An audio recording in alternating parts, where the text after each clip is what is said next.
복음이다 라고 많은 성경학자들이 인정하는 것이 뭐냐면 고린도전서 15장 3절 4절 말씀입니다.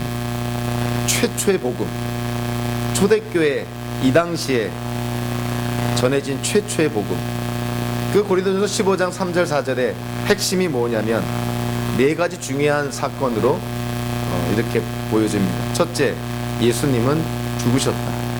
둘째, 예수님은 무덤에 묻히셨다. 셋째, 예수님은 부활하셨다.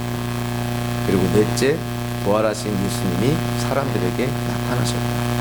이것이 초대교회에 전해진 최초의 복음의 핵심적인 내용입니다.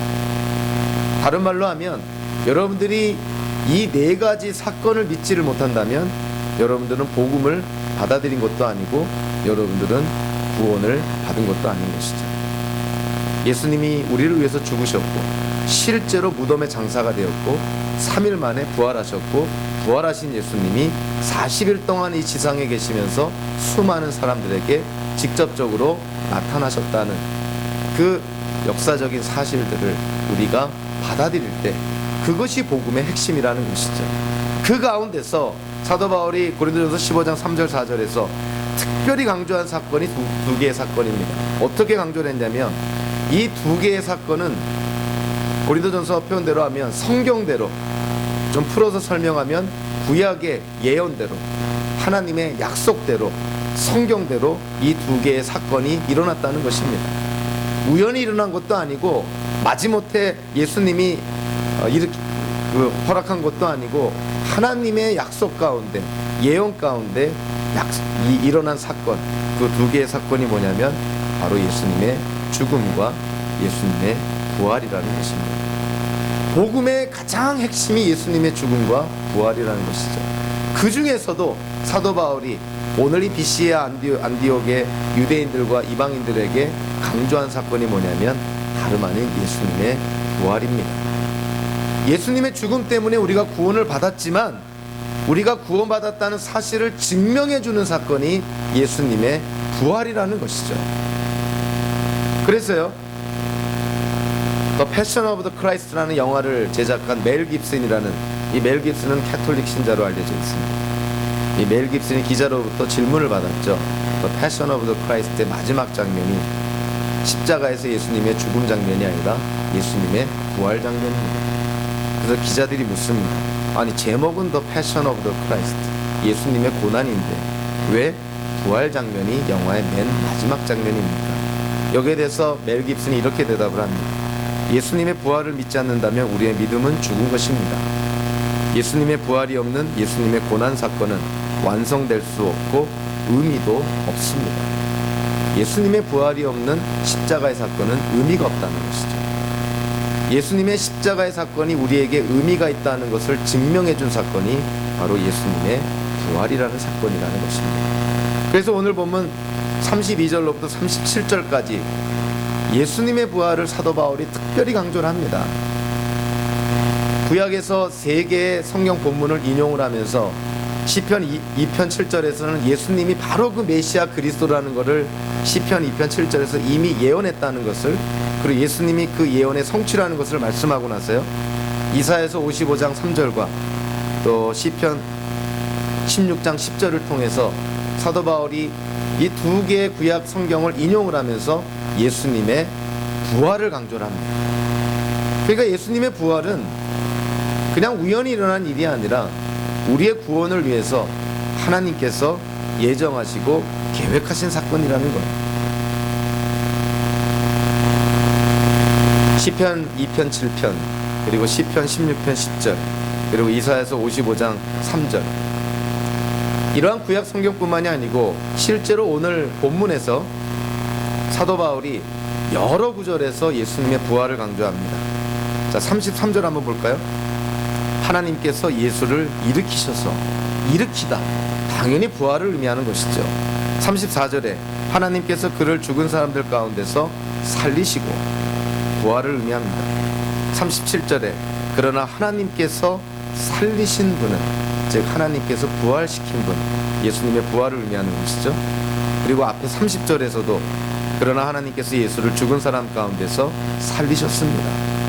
사도 바울이 지금 복음을 전하면서 구원의 말씀을 전하면서 가장 강조해서 거듭해서 사도 바울이 전하는 내용이 바로 예수님의 부활이라는 것이죠.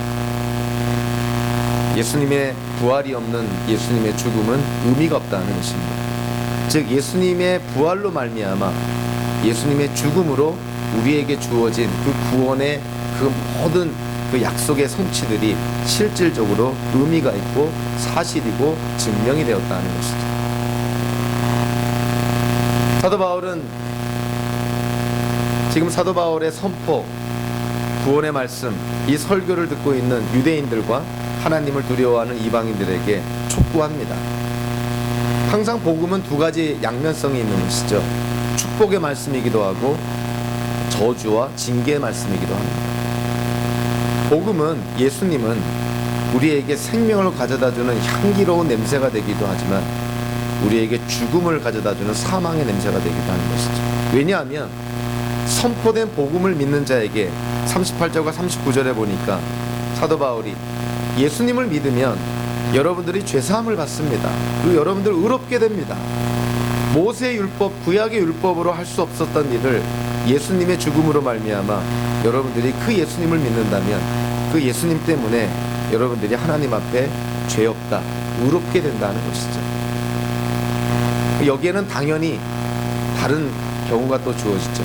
만약에 여러분들이 믿지 않는다면 40절과 41절에서 만약에 복음을 거부한다면 어떻게 됩니까? 하박국서 1장 5절을 인용해서 사도 바울이 경고합니다. 하박국서 1장 5절이 이렇게 되어 있습니다. 너희는 민족들을 눈여겨보아라. 놀라고 질겁할 일이 벌어질 것이다. 너희가 살아있는 동안에 내가 그 일을 버리겠다. 너희가 듣고 도저히 믿지 못할 일을 버리겠다. 하박국서가 이 말을 할 때는 남유다가 바빌로니아에게 멸망당하기 직전의 일입니다. 그러니까 하나님께서 경고하는 것이죠. 남유다 이스라엘 백성들에게 회개를 촉구하고 그들 사회가 하나님의 공의와 정의를 따라서 정말 하나님의 영광을 드러내는 사회가 돼야 된다. 그렇지 않는다면 너희들 바빌로니아로부터 멸망을 당하게 된다는 것이죠. 그것이 하박국서 1장 5절의 말씀입니다. 그거를 사도 바울이 오늘 본문 41절에서 그대로 인용을 합니다. 그 남유다에게 경고한 그 말씀을 인용을 하면서 그 말씀을 누구에게 적용합니까? 지금 사도 바울의 설교를 듣고 있는 유대인과 하나님을 경외하는 이방인들에게 하고 있죠. 여러분들은 내가 지금 복음을 전했습니다. 일종의 경고를 한 것이죠. 이 복음을 듣지 못한다면 여러분들은 멸망에 빠질 수밖에 없다는 그런 경고를 했습니다. 만약에 남유다처럼 선지자들의 그런 경고의 말씀을 듣지 않는다면 바벨로니아에게 멸망을 당하는 것처럼 여러분들의 인생도 멸망을 당하게 될 것입니다. 사도 바울이 복음을, 구원의 말씀을, 예수님의 죽음과 부활을 선포하면서 듣는 이들로 하여금 반응을 촉구합니다. 어떻게 반응할 것이냐? 예수님이 십자가에 죽으시고 부활하셨다. 그거 알겠습니다. 그러고 나서 그 사실에 대해서 반응이 없다면 예수님의 죽음과 부활은 그냥 역사책에 기록된 하나의 역사적인 사건에 불과한 것이죠. 나와는 아무런 관계가 없는 것입니다. 그래서 사도 바울이 촉구하는 것이죠. 강력하게 촉구하는 것이죠. 이제 복음을 들었으니, 예수님의 죽음과 부활의 소식을 들었으니 이제 어떻게 할 거냐? 그걸 듣고 믿을 것이냐, 아니면 거부할 것이냐? 믿으면 죄사함과 영생을 받게 되지만 거부하면 멸망을 당하게 될 것이다. 복음에는 중간이 없습니다. 회색지대가 없는 것이죠. 철저하게 흑백 논리인 것이죠. 믿으면 구원받고 안 믿으면 멸망당할 것이다. 사도 바울이 촉구를 합니다. 근데 42절 43절에 보니까 우리가 본문을 읽지 않았지만 여러분들 성경을 보면 이 당시에 비시디 안디옥 회당에서 사도 바울의 설교와 이 구원의 말씀을 들은 자들이 놀랍게 반응을 보입니다. 놀랍게. 그 복음의 말씀이 너무 좋아서 사도 바울에게 또 말씀을 전해달라고. 그리고 43절에 보니까 개종자들이 바울과 바나바를 많이 따랐다 이렇게 돼 있는데, 여기서 따랐다 하는 것은 그냥 애들이 어른들을 졸졸졸 쫓아다니는 그런 따랐다는 것이 아니라 제자가 됐다는 의미를 의미합니다. 그러니까 사도 바울의 설교를 듣고 많은 사람들이 복음을 받아들이고 예수님의 제자가 됐다는 거예요. 놀라운 역사가 이 선교 사역 동안에 일어났던 것이죠. 그럼에도 불구하고 바울과 바나바는 본문을 통해서 보니까 절대 교만하지 않습니다. 많은 설교자들이 유혹에 빠지고 실수하고 실족하는 게 뭐냐면, 복음을 전했을 때 반응이 놀라우면 그것에 도취해서 마치 나 때문에 내가 잘해서 하나님은 온데간데 없고 사람들로부터 자기가 영광을 다 받는 그런 어처구니 없는 그런 잘못을 저지르게 되죠.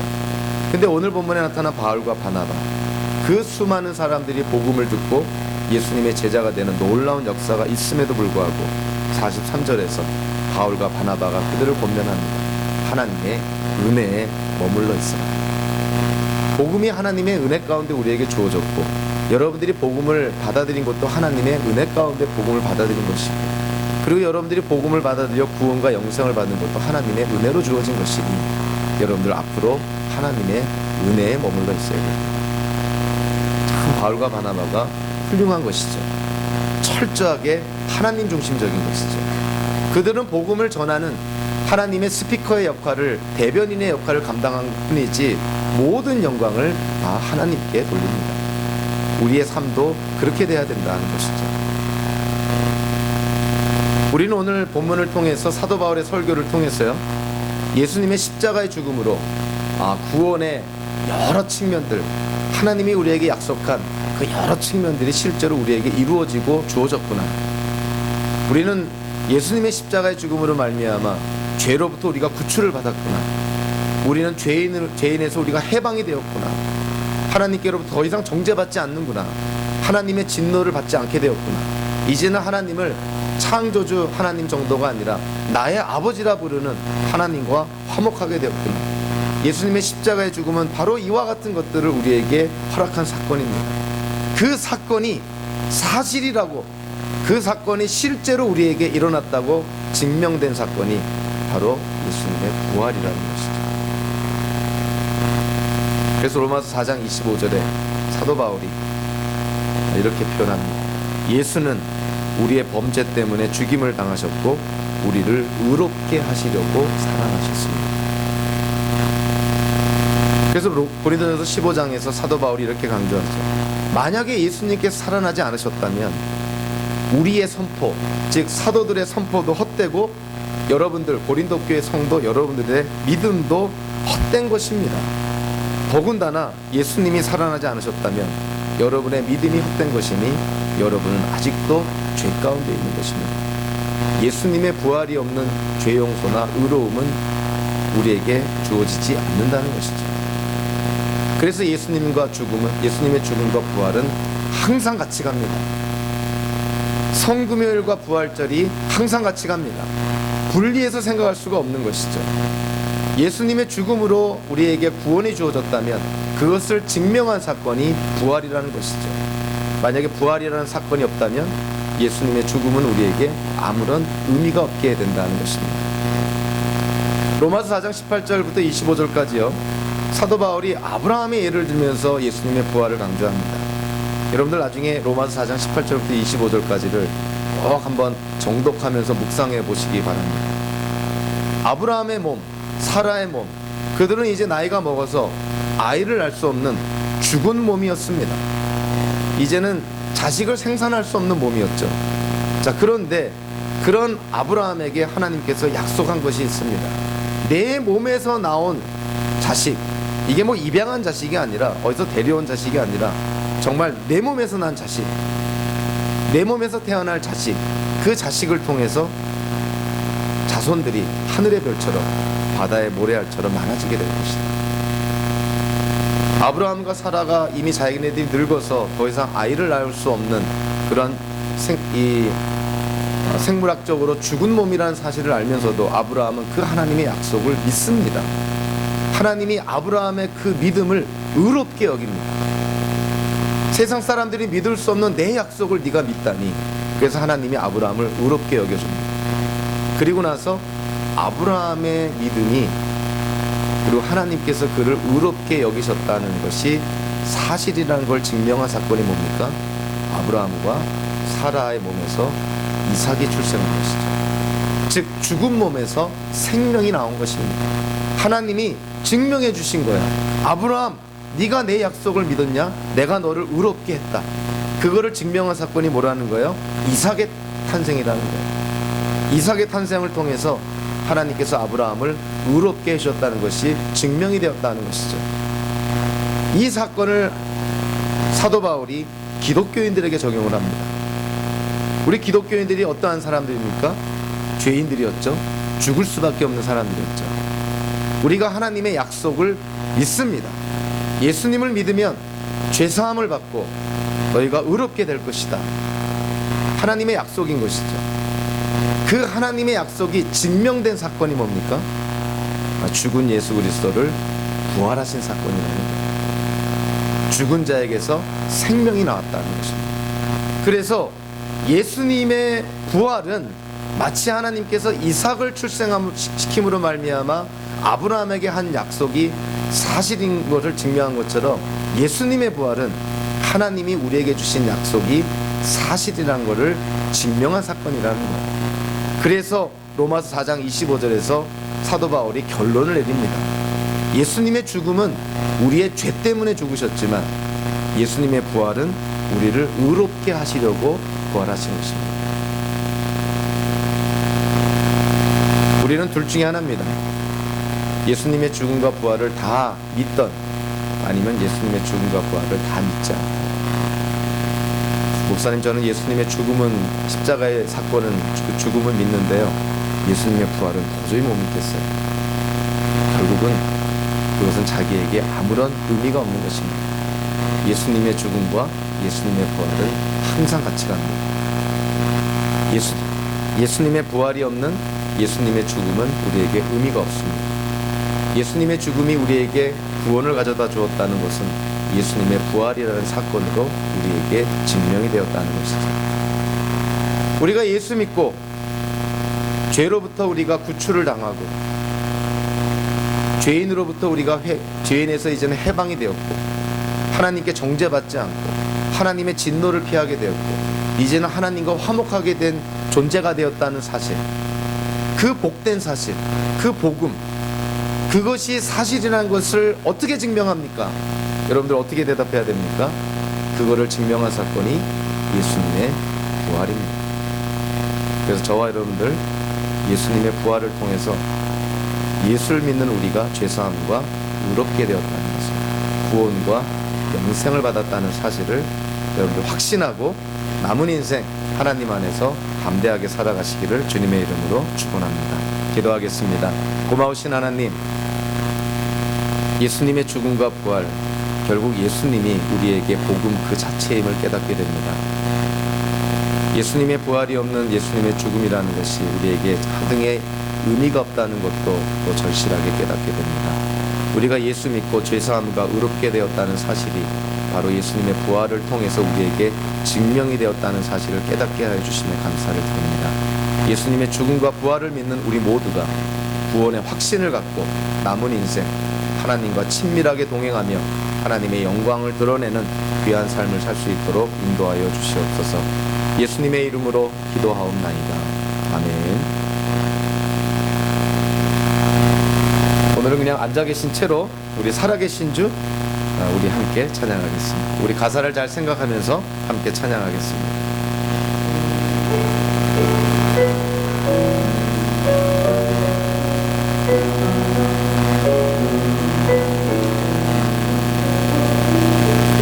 주 하나님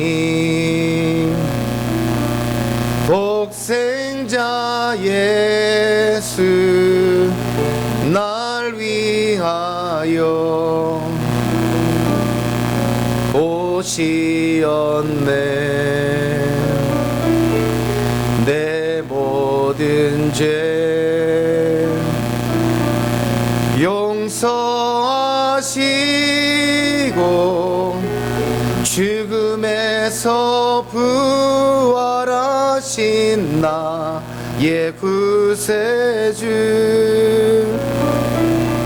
살아계신 주,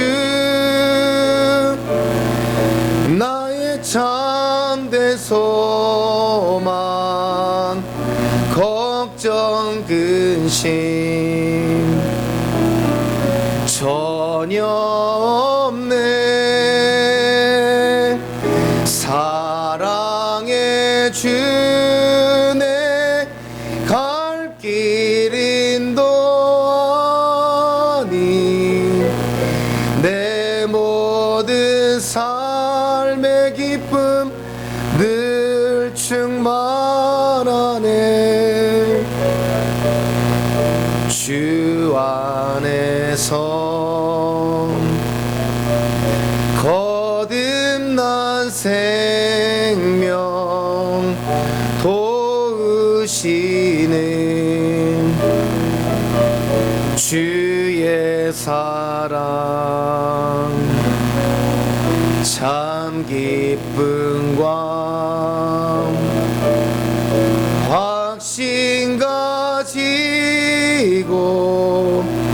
예수님의 도우심을 믿으며 살리. 살아계신 주 나의 참된 소망 걱정 근심 전혀 없네. 사랑의 주네 갈 길 인도하니 내 모든 삶의 기쁨 늘 충만하네. 그 언젠가 주 뵐 때까지 주를 위해 싸우리라. 승리의 길 멀고 험해도 주님께서 나의 앞길 지켜주시리. 살아계신 주 나의 참된 소망 걱정 근심 전혀 없네. 사랑의 주네 갈 길 인도하니 내 모든 삶의 기쁨 늘 충만하네.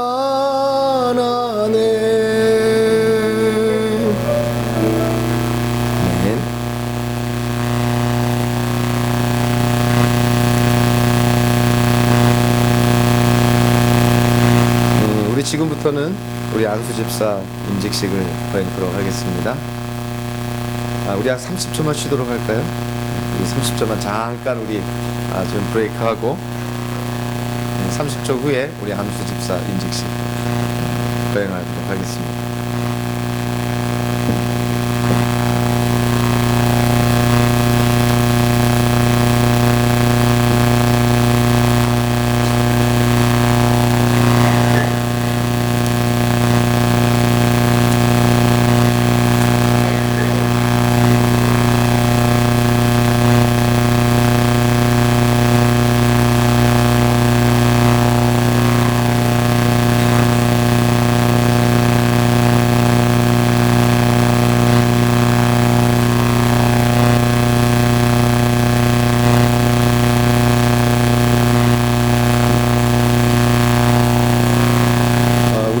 안수 집사로 임직되는 분들하고 또 우리 부인 집사님들 앞에 앉아 주시면 좋을 것 같아요.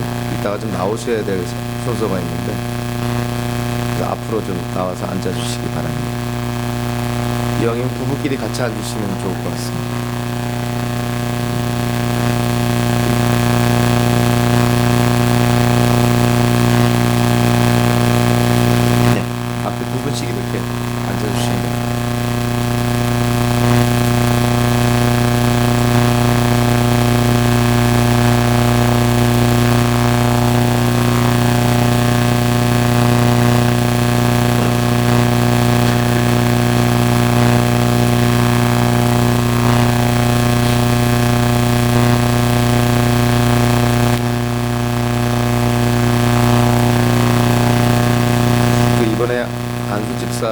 임직되는 분들과 또 부인 집사님들은 어떤지 모르겠지만 저는 지난 한 2, 3일 동안 좀 불면에 시달렸습니다.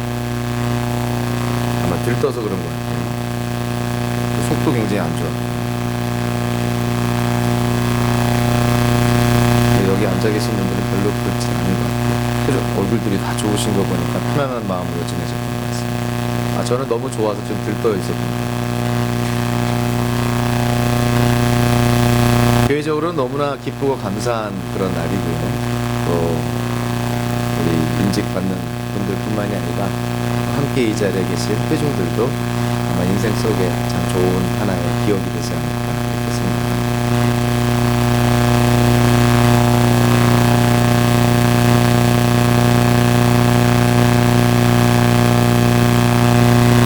자, 임직식 순서는 다음과 같이 진행하도록 하겠습니다. 처음에 서약 순서가 있습니다. 그래서 우리 피택 집사님들, 그러니까 공동회를 통해서 안수 집사로 선출된 이 피택 집사님들에게 일단 먼저 서약의 순서가 있고요.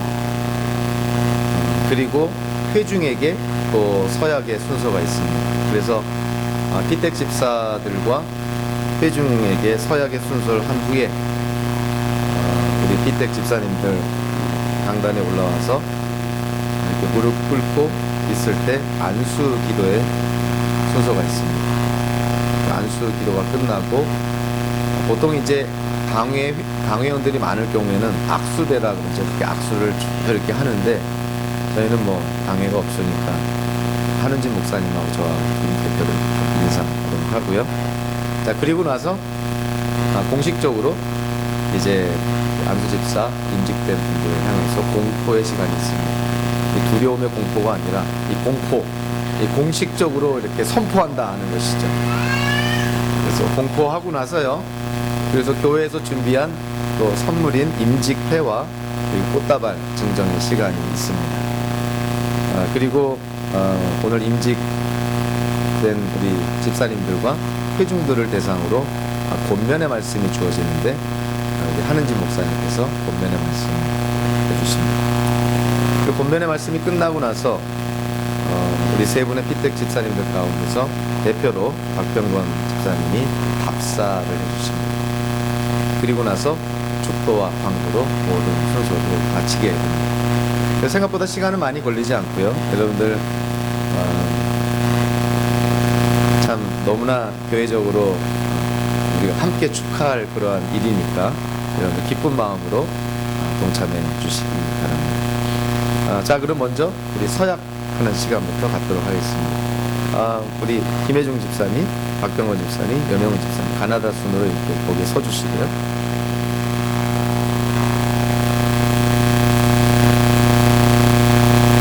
제가 질문을 6가지 할 텐데요. 질문이 끝날 때마다 오른손에 손을 들고 예라고 답해 주셔야 됩니다. 만약에 6가지 질문 중에서 하나라도 예라고 답하지 않으면 임직을 받지 못합니다. 그래서 이 질문을 잘 이해하시고 답해 주시기 바랍니다. 여러분들도 잘 들으세요. 이거 굉장히 중요한 질문들입니다.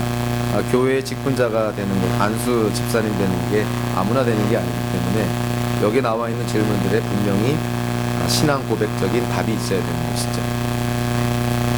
6가지 질문 드리겠습니다. 첫째, 여러분들은 신구약 성경 원본이 정확무오한 하나님의 말씀이요 신앙과 행위의 유일무오한 법칙임을 믿습니까? 오른손 손을 들고 해주시기 바랍니다. 자, 두 번째요. 여러분들은 미국 장로교의 신앙 고백과 요리문답이 성경이 가르치는 교리체계를 포함한다고 신실하게 인정하며 채용하고 하시라도 여러분들이 이 교리체계의 근본 조항 중 어느 부분에서라도 견해를 달리하고 있음을 자각하면 이 안수 서약을 한 이후 발생한 견해의 변화를 자진해서 당회 또는 교회에 알리기로 약속합니까? 여기서 말하는 미국 장로교의 신앙 고백과 요리 문답은 웨스트민스터 신앙 고백과 웨스트민스터 배요리 문답입니다. 세 번째, 귀하는 미국 장로교의 교회 정치 체계와 권징 조례가 성경적 조직의 일반 원리와 일치하고 있다고 인정합니까?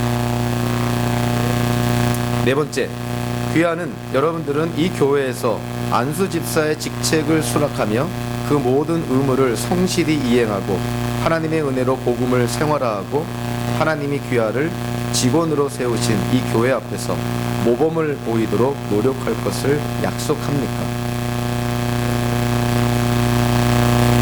다섯 번째, 귀하는 주 안에 있는 형제들에게 복종하기로 약속합니까? 마지막 여섯 번째 질문. 여러분들은 교회의 순결과 화평과 연합과 덕을 세우는 일을 위해 노력할 것을 약속합니까? 좀 너무 기계적이긴 하지만 어쨌든 다 예라고 답했습니다. 자, 자리에 앉아주시고요. 자, 이제 우리 에나바 한인장로교 교인들은 다 일어나 주십니다. 이제 여러분들